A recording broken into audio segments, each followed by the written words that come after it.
Hello everybody, this is Oak Tree Tarot Reader here. Welcome to my pick a card video.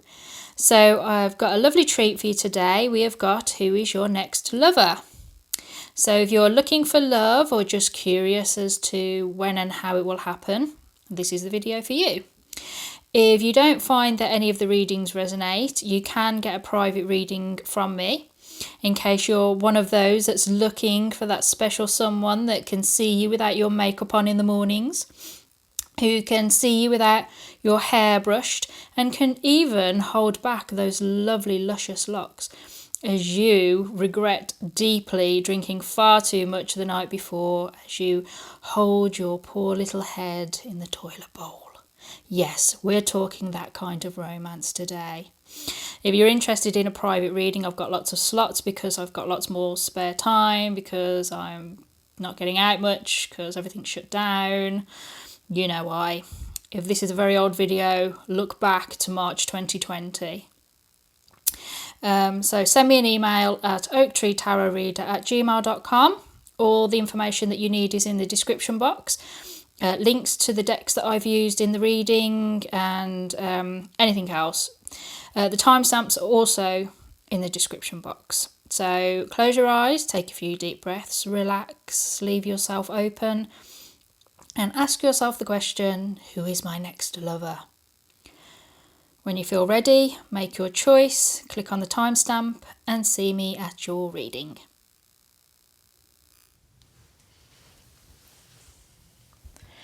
Okay, then those of you that chose number 1, the Sun, let's see who your next lover is. So how are you going to meet them?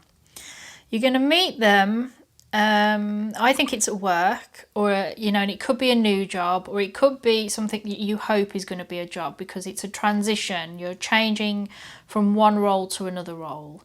And for some of you, it's about writing in a way. It's about you teaching, transferring your wisdom. It's about educating people, or quite simply just communicating.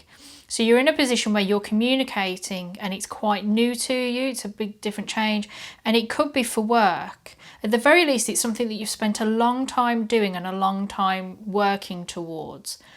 So I'm feeling that it's not a social setting at all. I feel it's a setting that you've really worked hard to get there.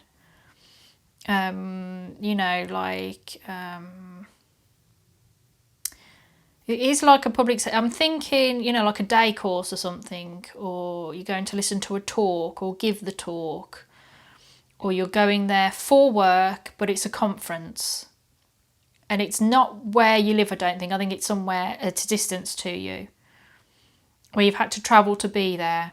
So you could be giving the talk, you could be listening to the talk, because you're going to be sharing your wisdom or receiving the wisdom of others. So it's not a social setting at all. It's something to do with work, or to something you're working on.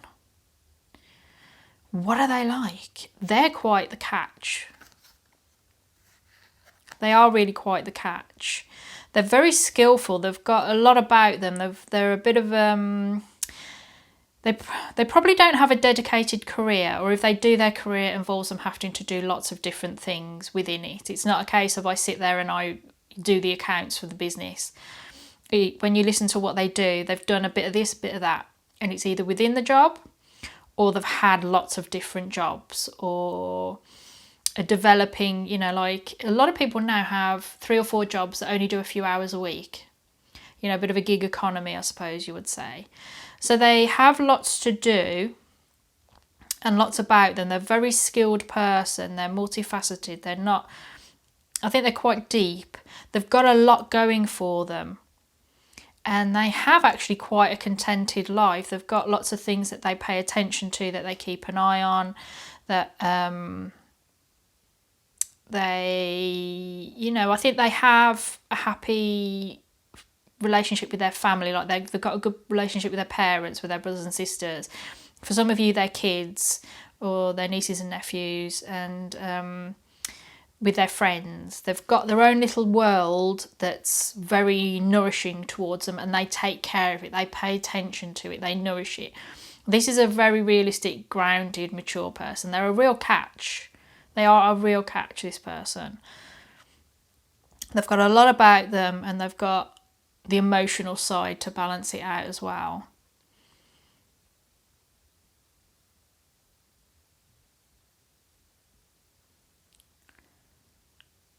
They just seem mature. And I don't mean in elderly, I mean inside, like they've got a great deal of inner growth. I think they've probably been through things in life and it's matured them. So they're fairly resilient.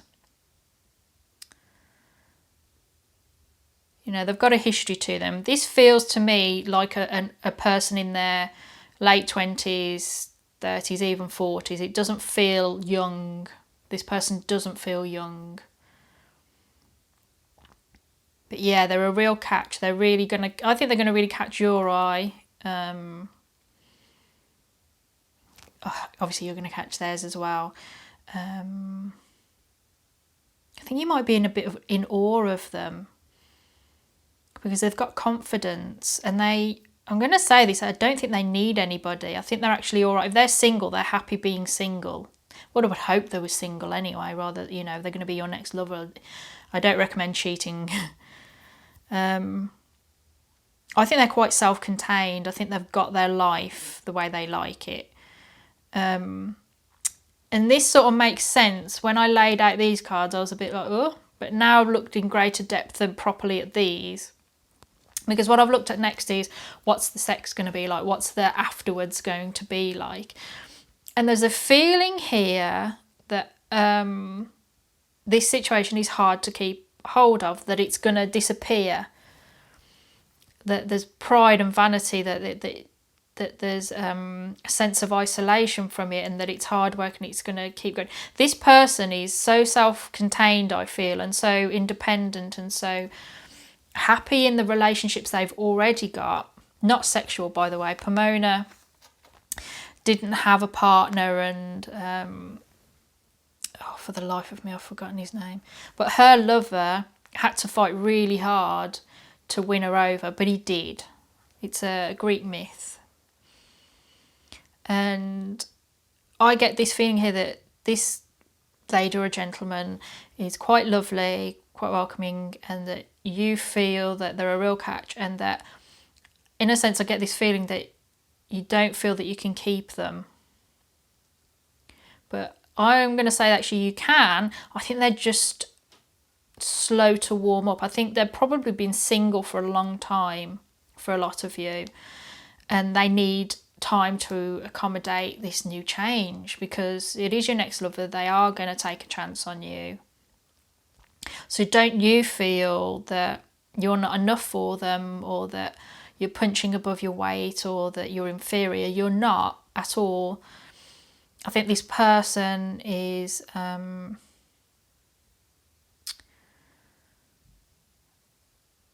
just not used to it. I think that's the best way I can put it. I don't think they're used to being with someone in the way that you pair are going to be.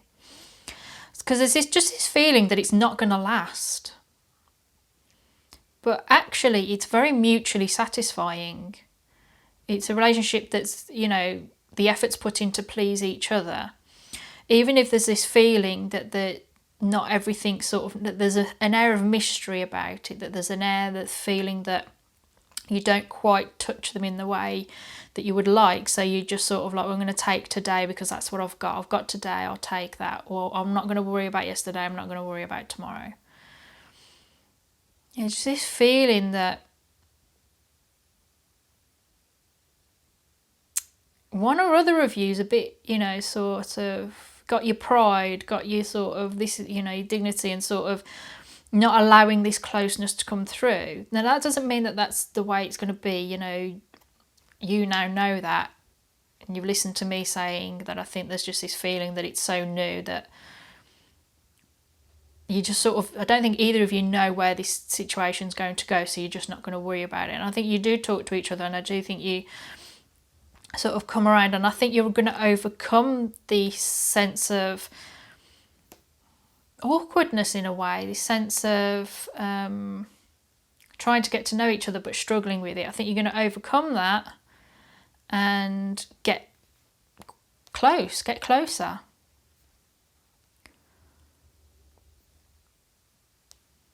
Yeah, I think it's just going to be, the intimacy is going to be awkward at first. Might take some time for the connection to take place, but then when it does, it's enjoyable.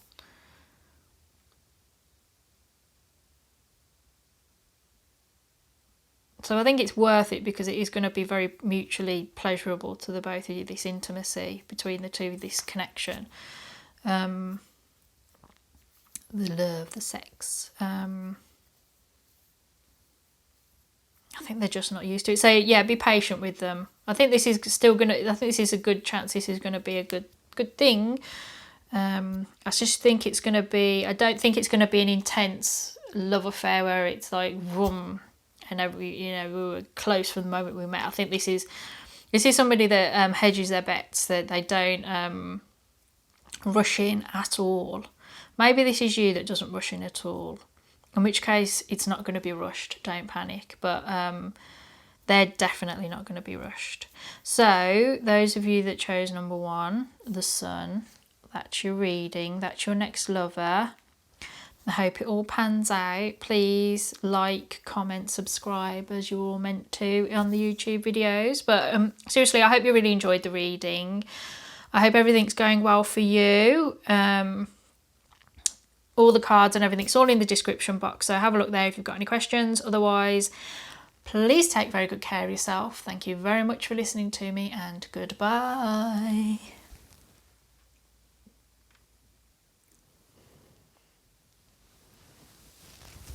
Okay, number 2, the key. Who is your next lover? So how are you going to meet them? It's going to be something to do with your pet. If you don't have pets and it's an animal, you could be walking them, you could be taking them to the vets, but it's definitely something to do with the pets in your life, the things that you have guardianship over, but in particular pets. It's something where it's an emotional thing. This is why I'm like saying, oh, could you visit the vets? But there's joy within the connection. So you could be walking in the park and this dog runs up to you, or your dog really likes someone else.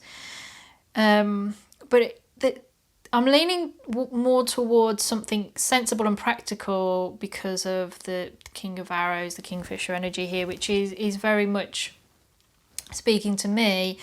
That it's sensible. There's a feeling of sensibility. It's a sensible meeting. It's not going to be a romantic comedy type meeting, where normally, oh, my dog loved them at first, my dog chose them. It's not going to be like that, but the connection, the reason that you're going to come across this person is because of an animal, a pet. And it's sweet and sensitive, combined with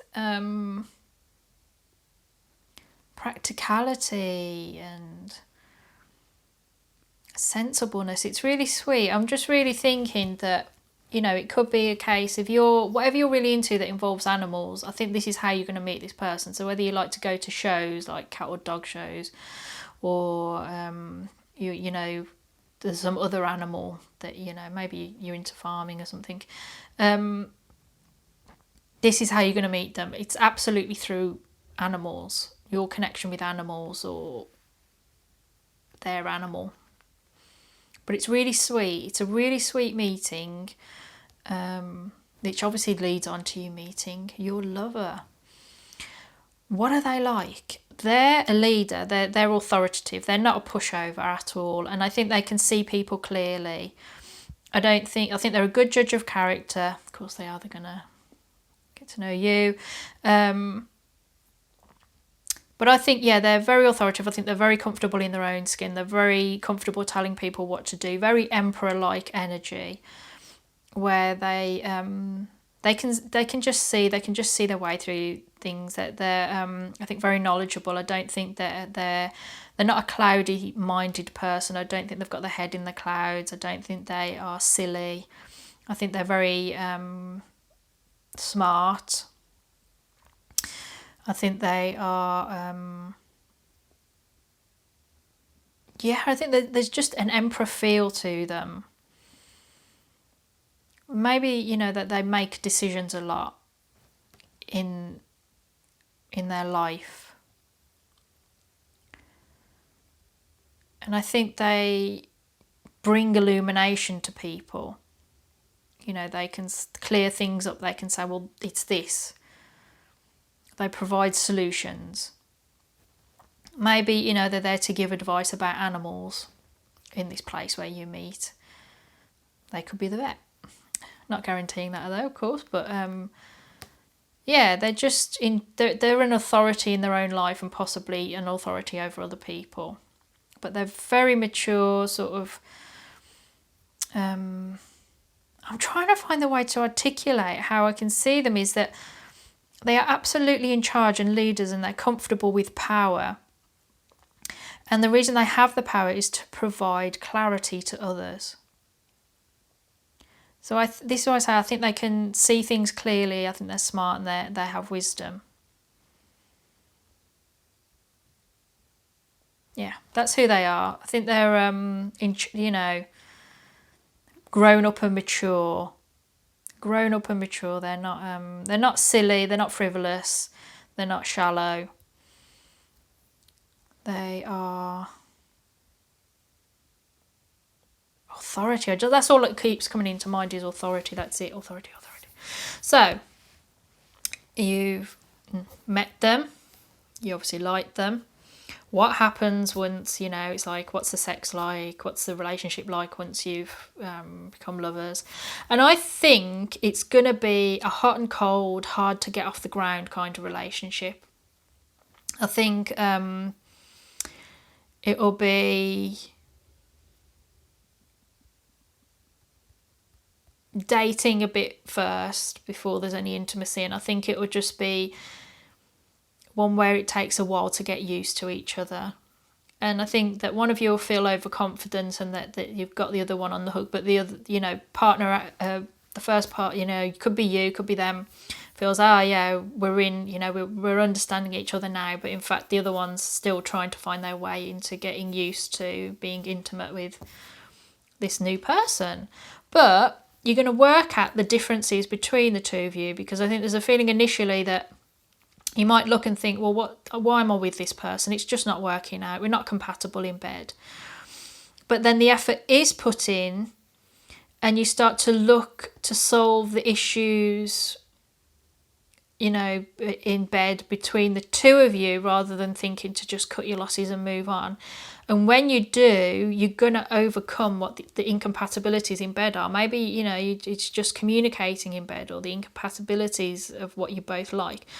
But you are going to put the effort in, both of you, to overcome this and to understand each other more and have this communication. And when you do, you're going to get close and nurture each other and take care of each other. It's going to be really intimate and sweet. So like all the hard work that I think some of you are going to have to do is going to be worth it. But I think, you know, so don't worry if you know, this next lover, you're like, oh my God, this isn't, you know, quite panning out between the two of us. It's a bit, you know, difficult going, you know, are we compatible? You know, once you put the effort in and you start communicating with each other and looking to each other for the answers, you'll find the answers and everything will be okay. So don't worry about it. Everything will be okay. You know, everything in life takes work. Our actual jobs, careers, our relationships, everything takes work. And this one will as well. And it's up to you to decide what it's worth, but you can sort it all out. There is an answer. Especially if this person's used to being in charge and being the provider of the answer, and they can't actually, you know, be the one in charge here. They have to be an equal partner. They have to concede half of the ground to you because you're the other half of the relationship. Once you do that, I think that everything could be all right. It could be that you have the answers rather than they do. And you have a sweet beginning. There's something sweet. It's sweet.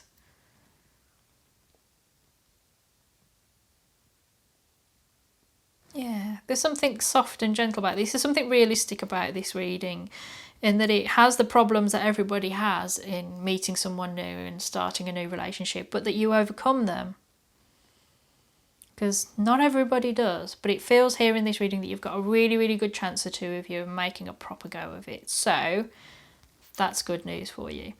If you enjoyed the reading, please like, comment, subscribe, and all the rest of it. Thank you very much for listening to me. I do wish you all the best of luck for the future with this.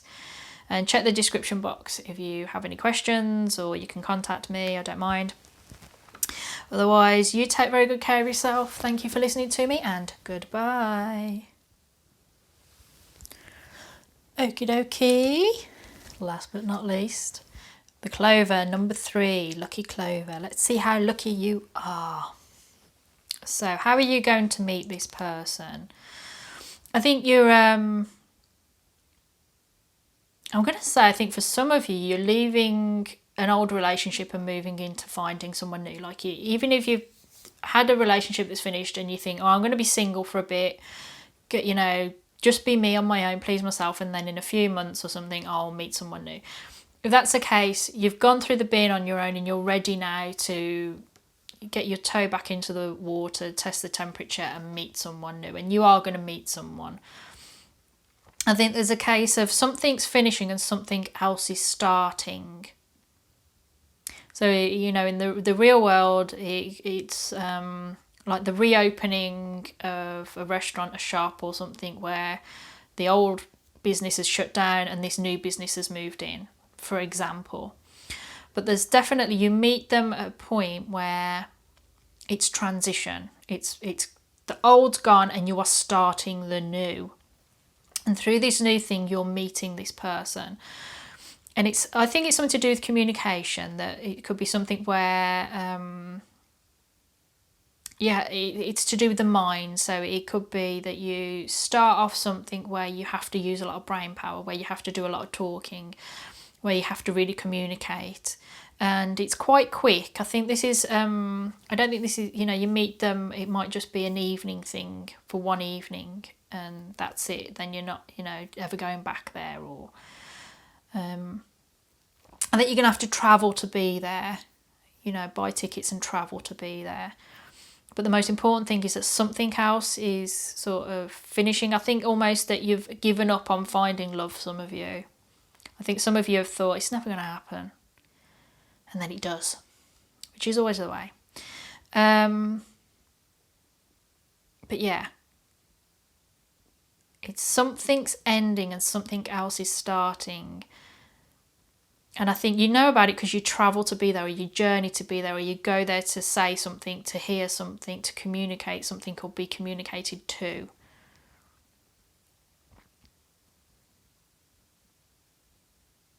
I don't feel you have to travel at an immense distance. I think it's sort of within, you know, your city or within your country, depending on where you are and how big the country and the city are.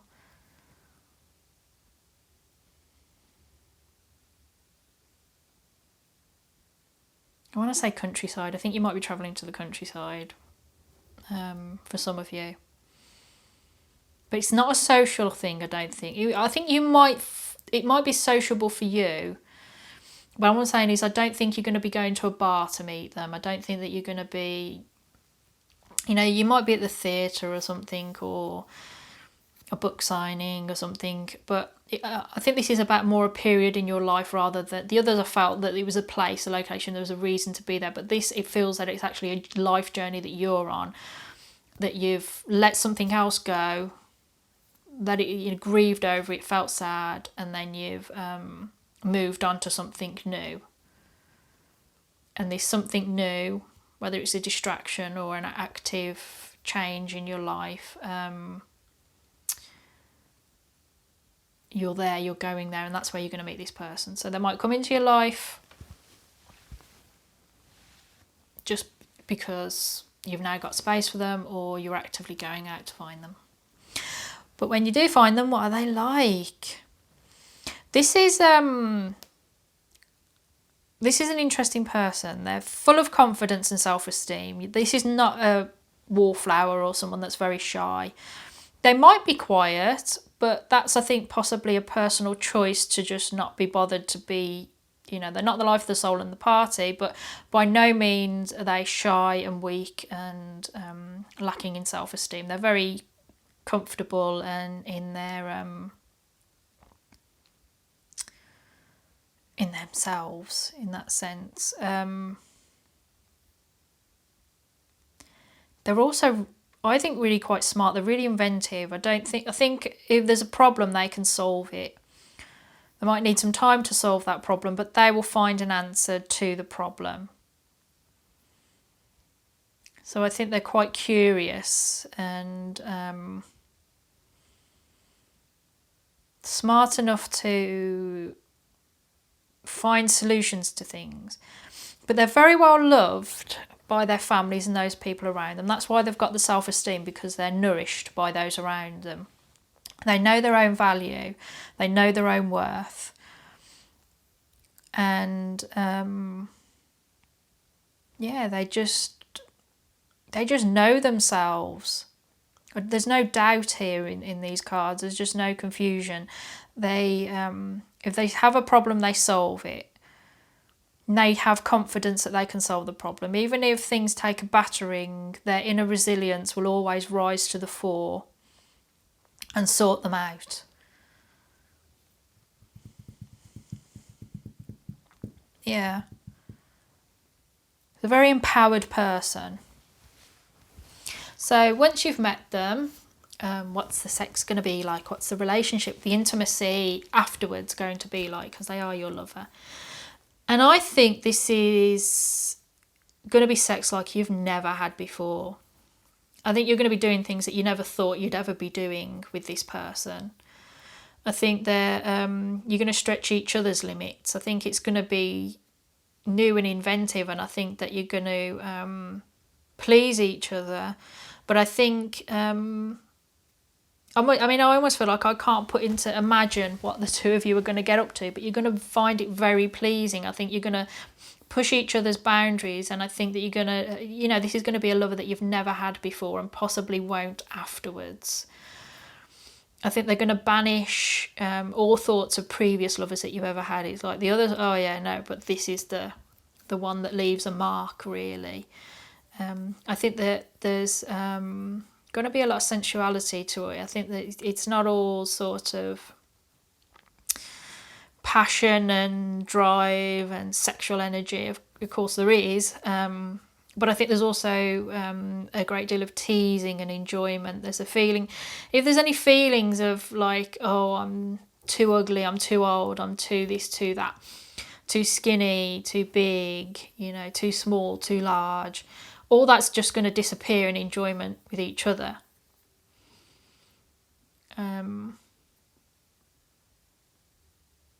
I think there's just going to be real intimacy, and I think there's going to be feelings that the sex can't be this good for this long, but then you both sort of come around and it works again. Even if you have lulls, you just sort of, the energy comes back. What you put in, you get out. You put the effort in, you get the effort back. So it's mutually sort of rewarding in that way. And yeah, that you're just going to find each other really sexually exciting and just sort of only be interested in each other for this, and to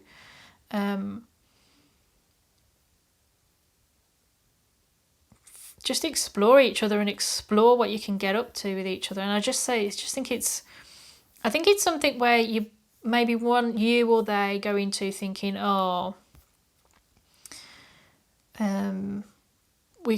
it's not down for me. It's like, no, this isn't, how, I never thought this would happen, but it has happened, and with them or you, and it just is exciting. I just think you're going to really push each other's boundaries and see what you can do with each other.